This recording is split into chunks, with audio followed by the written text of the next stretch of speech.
आदाब नाजरीन, खबरनामे में आपका इस्तकबाल है। मैं हूँ रेशमा आपके साथ। आइए हेडलाइंस पर नजर डालते हैं। सदर जमहूरिया द्रौपदी मुर्मू आज जाएंगी प्रयागराज। त्रिवेणी संगम में करेंगी स्नान। अक्षय वट और बड़े हनुमान मंदिर का भी करेंगी दौरा। वजीर आजम नरेंद्र मोदी आज तलबा के साथ करेंगे परीक्षा पे चर्चा। इम्तिहानात के बेहतर तरीके और दिमागी सेहत पर होगी बातचीत। रिकॉर्ड 5 करोड़ से ज्यादा लोगों की शमूलियत की तवक्को। वजीर आजम नरेंद्र मोदी आज से फ्रांस और अमेरिका के दौरे पर। वजीर आजम का दौरा मसनूई ज़हानत, दिफाई तिजारत और स्ट्रेटेजिक पार्टनरशिप पर होगा मरकूज। एशिया की सबसे बड़ी एरोस्पेस और दिफाई नुमाइश आज बेंगलुरु में अब से थोड़ी देर में हो रही है शुरू। वजीर दिफा राजनाथ सिंह ने कहा, हिंदुस्तान की एरोस्पेस इंडस्ट्री तेजी से कर रही है तरक्की। छत्तीसगढ़ में नक्सलिज्म खत्म होने के दहाने पर बीजापुर में मारे गए तमाम 31 नक्सलियों की लाशें बरामद। एनकाउंटर के मुकाम से भारी मकदार में असला और धमाका खेज मादे बरामद। रोहित शर्मा की तूफानी सेंचुरी में बह गया इंग्लैंड। भारत का वनडे सीरीज 2-0 से कब्जा। और आइए अब खबरों पर डाल देते हैं तफसील से नजर। सदर जमहूरिया द्रौपदी मुर्मू उत्तर प्रदेश में महाकुंभ के दौरान त्रिवेणी संगम में डुबकी लगाने के लिए आज प्रयागराज पहुंच रही हैं। संगम में डुबकी लेने के साथ साथ सदर जमहूरिया अक्षय वट और बड़े हनुमान मंदिर का दौरा भी करेंगी और पूजा भी करेंगी। सदर जमहूरिया के इस्तकबाल के लिए उत्तर प्रदेश के वजीर आला योगी आदित्यनाथ भी मौजूद रहेंगे। सदर जमहूरिया डिजिटल महाकुंभ मरकज का भी दौरा करेंगी, जिसमें तकनीकी जराये से महाकुंभ मेले के बारे में तफसीली मालूमात फराहम की जा रही हैं। सदर जमहूरिया का महाकुंभ का दौरा न सिर्फ प्रयागराज के लिए तारीखी होगा, बल्कि मुल्क भर के अकीदतमंदों के लिए भी एक अहम लम्हा होगा। उनकी मौजूदगी महाकुंभ की मजहबी, सकाफती और रूहानी अहमियत को एक नई बुलंदी देगी। सदर के दौरे के पेश नज़र प्रयागराज में सिक्योरिटी के इंतजाम सख्त कर दिए गए हैं। उत्तर प्रदेश के प्रयागराज महाकुंभ में अमृत स्नान के बाद अब साधु और संत वाराणसी पहुंचना शुरू हो गए हैं। इसकी वजह से वाराणसी में भी महाकुंभ जैसा मंजर नजर आने लगा है। सनातन धर्म के 13 बड़े अखाड़ों में से एक जूना अखाड़े के भिक्षु महाकुंभ में हिस्सा लेने के बाद अब वाराणसी पहुंच गए हैं। वाराणसी पहुंचने के बाद इन साधुओं और भिक्षुओं ने दशाश्वमेध, शिवाला, हनुमान घाट, केदार घाट, चौकी घाट वगैरह के घाटों को भी अपना धोने स्थल बना लिया है। परीक्षा पे चर्चा प्रोग्राम का 8वां एडिशन आज मुनक्किद होगा, जिसमें वजीर आजम नरेंद्र मोदी मुल्क भर के बच्चों से बातचीत करेंगे। इस बार ये प्रोग्राम दारुल हुकूमत दिल्ली की सुंदर नर्सरी में मुनक्किद किया गया है, जहां वजीर आजम तमाम रियासतों के 36 बच्चों से बातचीत करेंगे। इस साल प्रोग्राम के हवाले से तलबा में जबरदस्त जोश व खरोश देखा गया और प्रोग्राम के लिए रिकॉर्ड 3 करोड़ 56 लाख तलबा, असातिज़ा और वालिदैन ने रजिस्ट्रेशन करवाया है। तलबा का ख्याल है कि परीक्षा पे चर्चा प्रोग्राम से इम्तिहान के दबाव को कम करने और उन्हें जहनी तौर पर तैयार होने में मदद मिलती है। देखिए ये खास रिपोर्ट। वजीर आजम नरेंद्र मोदी मुख्तलिफ मौक़े पर स्कूल के तलबा के साथ बातचीत करने का मौका कभी नहीं गंवाते, लेकिन परीक्षा पे चर्चा वजीर आजम का पसंदीदा प्रोग्राम है, जिसके जरिए वो मुल्क भर के तलबा से बातचीत करते हैं और उन्हें इम्तिहानी दबाव से बेहतर तरीके से निपटने के लिए तजावीज पेश करते हैं। अब तक ये प्रोग्राम टाउन हॉल फॉर्मेट में मुनक्किद किया जाता रहा है, लेकिन इस बार परीक्षा पर चर्चा बिल्कुल नए अंदाज में होगी। दारुल हुकूमत दिल्ली में सुंदर नर्सरी के कुदरती और पुरसुकून माहौल में वजीर आजम मुल्क की तमाम रियासतों और मरकज के जेर इंतजाम इलाकों के 36 बच्चों से बातचीत करेंगे। इस बार प्रोग्राम परीक्षा पे चर्चा की 7 मुख्तलिफ अक़साम का एहतमाम किया जाएगा, जिसमें इम्तिहान से मुतालिक मुख्तलिफ पहलुओं जैसे नज़्म व ज़ब्त, ज़हनी सेहत, ग़िज़ाइयत, तख्लीक़ी सलाहियत, मुस्बतियत वगैरह पर बात की जाएगी। जो उम्दा स्पोर्ट्स पर्सन हैं वो होंगे, मेंटल हेल्थ से होंगे, nutrition, technology and finance, creativity and positivity, mindfulness और जो हमारे पीपीसी के टॉपर्स हैं उनके साथ किए जाएंगे। तो ये कुल 7 एपिसोड्स आएंगे। ये जब पहला पीपीसी हुआ था 2018 में, तो 8 लाख स्टूडेंट्स, टीचर्स, पेरेंट्स इससे जुड़े थे। लेकिन लोगों ने इसके वैल्यू को देखा कि कंट्री के एट द हाईएस्ट लेवल से परीक्षा पे चर्चा हो रही है, एक ऐसा विषय जिस पर हम पब्लिक में ऐसी बातें नहीं करते थे, तो उसे अब पब्लिक डिस्कोर्स का माननीय प्रधानमंत्री जी ने हिस्सा बना दिया है। और उसका प्रतिफल यह है कि इस वर्ष हम देख रहे हैं कि 3,56,00,000 स्टूडेंट्स, टीचर्स और पेरेंट्स ने इसमें रजिस्ट्रेशन कराया है।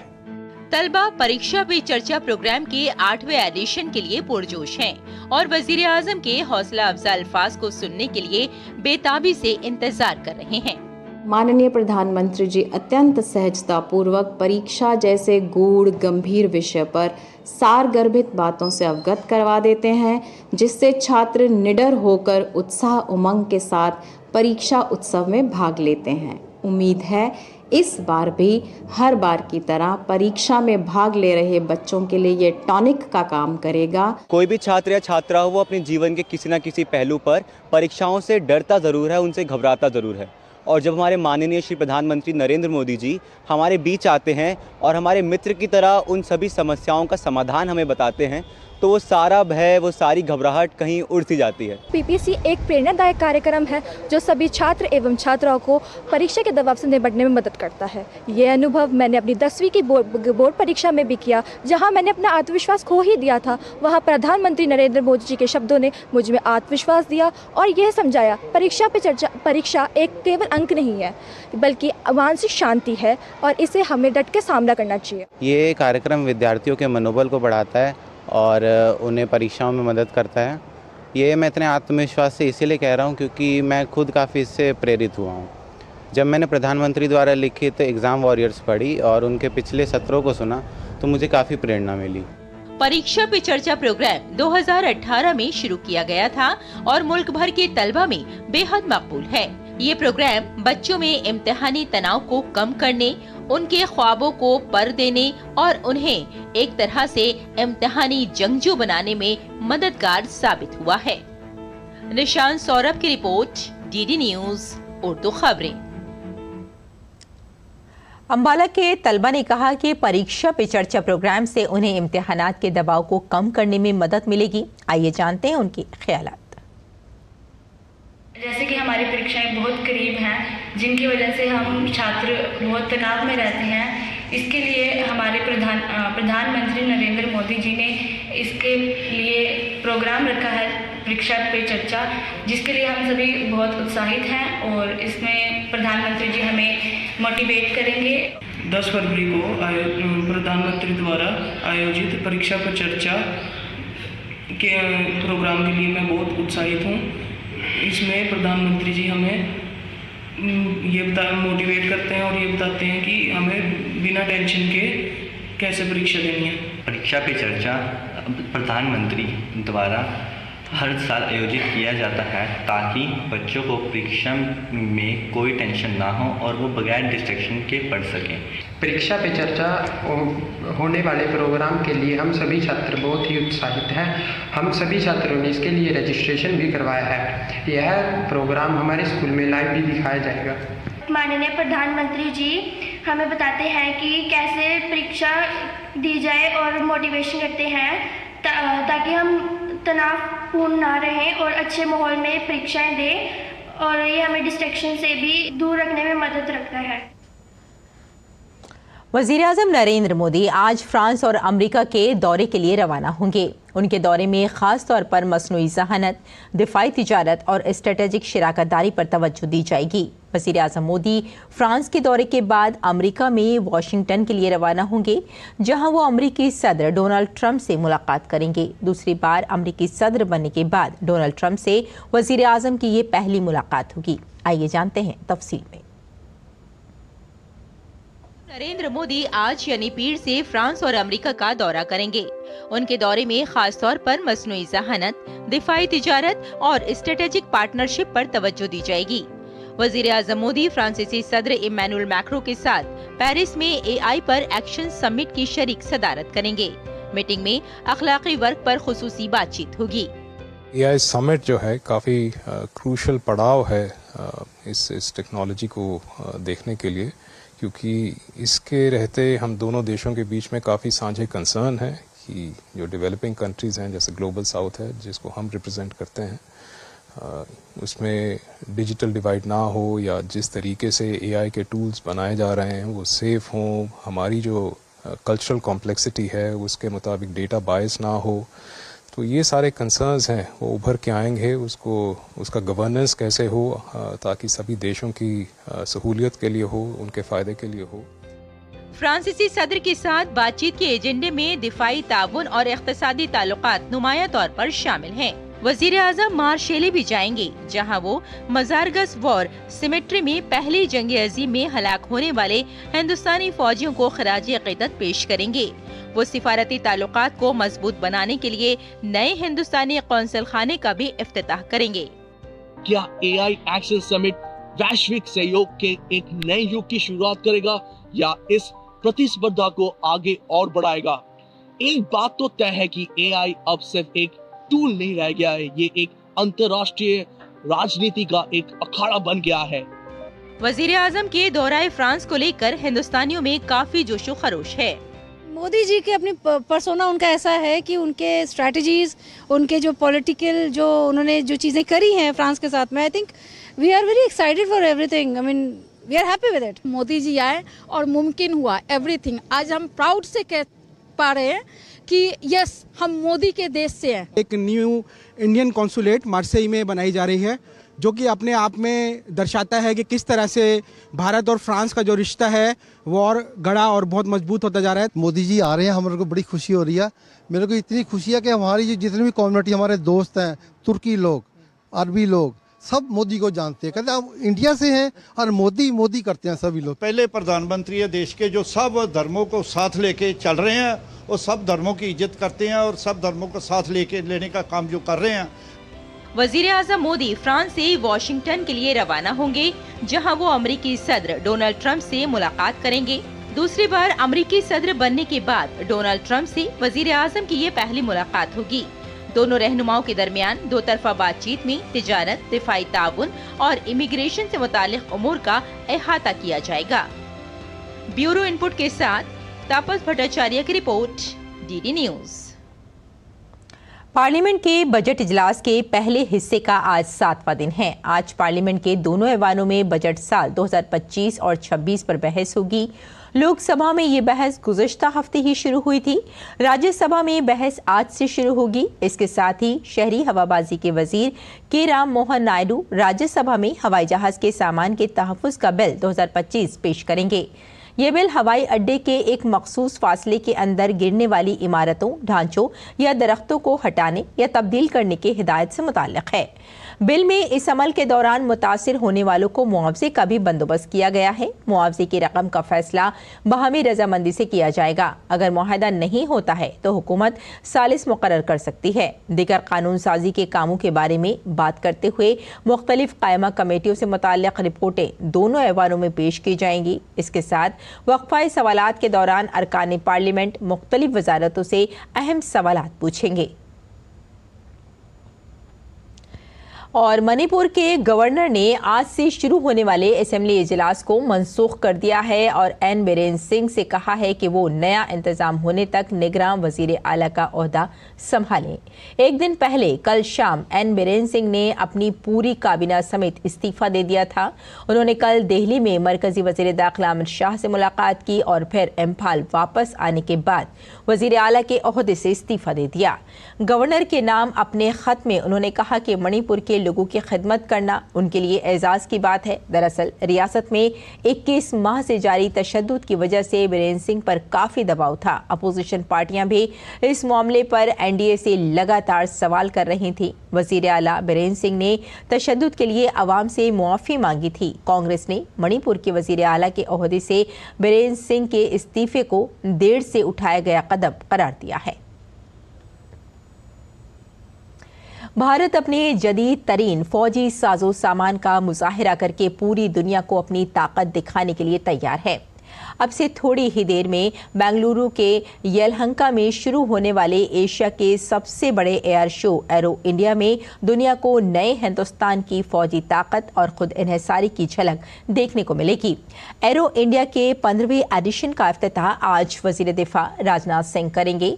इस तकरीब में वज़राए दिफा, CEOs की गोल मेज कॉन्फ्रेंस, हिंदुस्तान और आईडेक्स पवेलियन का इफ्तिताह, आईडेक्स इवेंट, समृद्ध इंडिजिनाइजेशन प्रोग्राम, सेमिनार, दिलकश एयर शो और कई एरो स्पेस कंपनियों की नुमाइश शामिल है।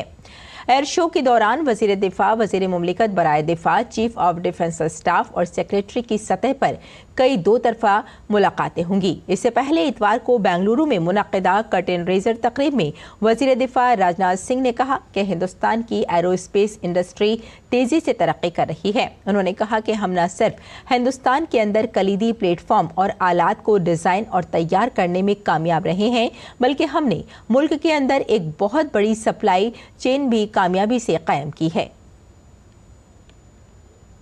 India's aerospace industry is advancing at a rapid pace.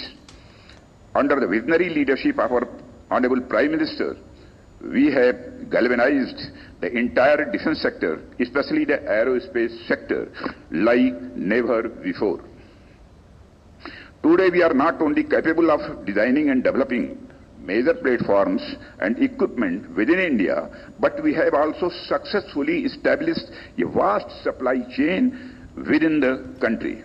We have taken a firm resolve to manufacture 5th generation fighter aircraft within the country.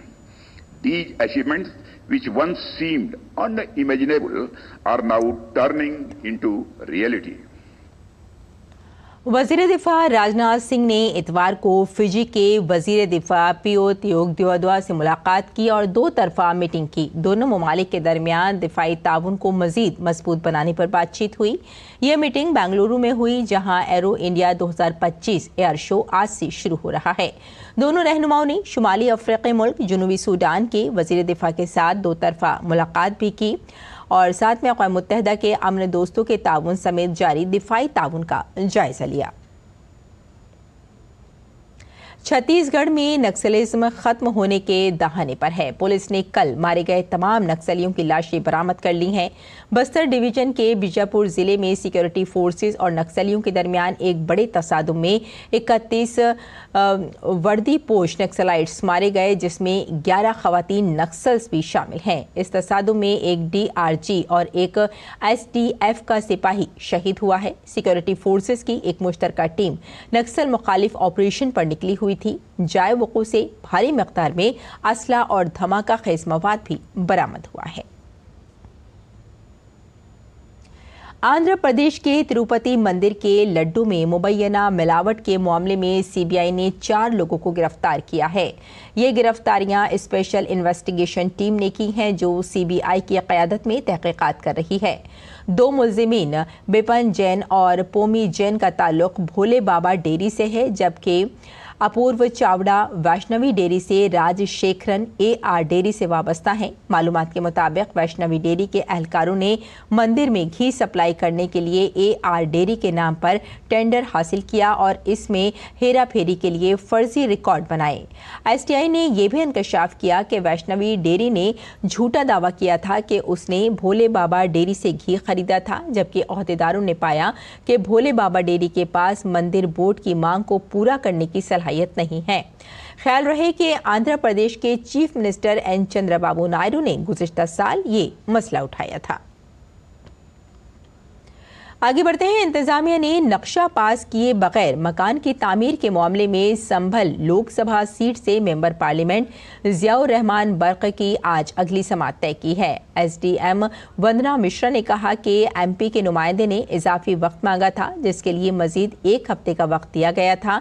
तसल्ली बख्श जवाब न मिलने पर कानूनी कार्रवाई की जाएगी। दरअसल संभल के SP MP ज़ियाउर रहमान बर्क पर नक्शा मंजूर किए बगैर मकान बनाने का इल्जाम है। इस मामले में अथॉरिटी और SDM डॉक्टर वंदना मिश्रा ने नोटिस भी जारी किया है। SP के मेंबर पार्लियामेंट को पहला नोटिस गुज़िश्ता साल 5 दिसंबर को दिया गया था, जिस पर उन्हें 12 दिसंबर तक अपना मौक़िफ़ पेश करना था।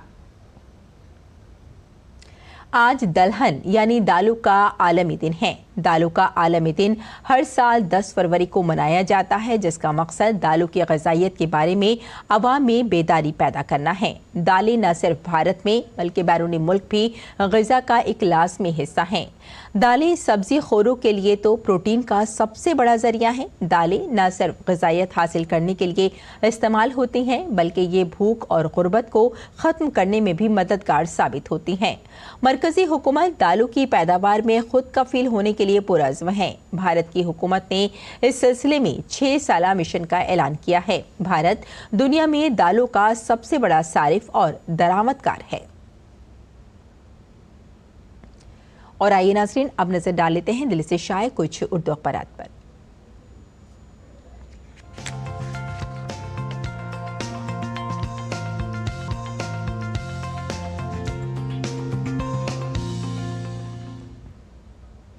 तो नाज़रीन, अखबारात के जायजे में आइए सबसे पहले बात कर लेते हैं उन सुर्खियों की जिन्हें ज़्यादातर अखबारात ने अपनी 6 सुर्खियों में जगह दी है।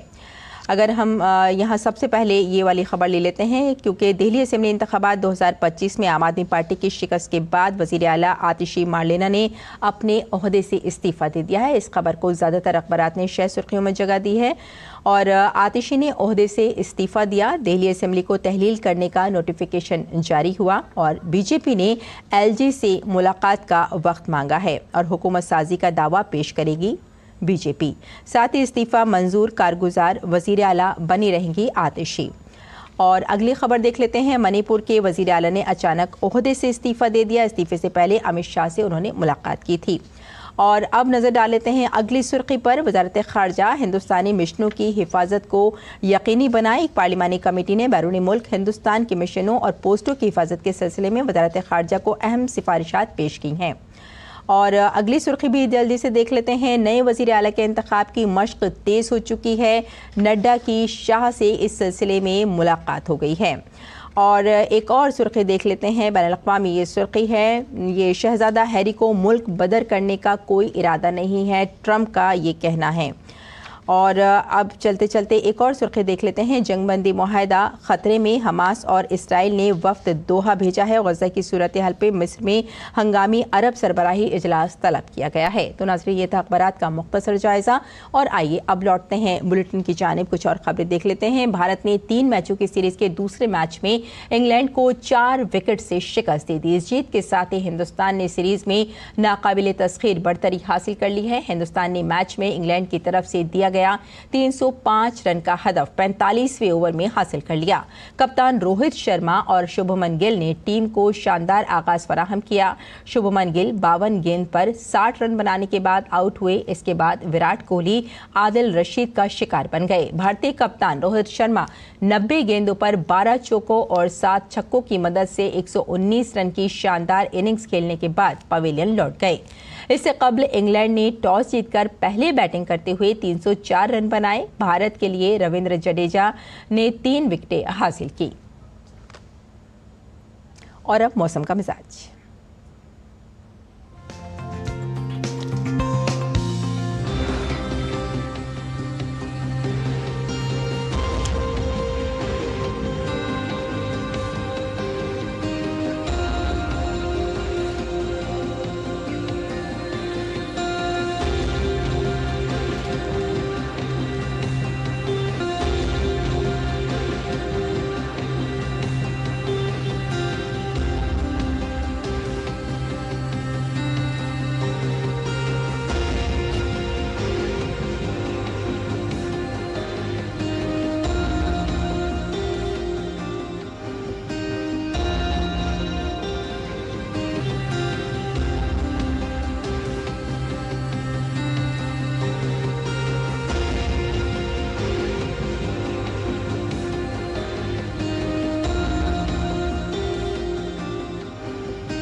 तो नाज़रीन, खबरनामे में फिलहाल इतना ही। इजाज़त दें। आदाब।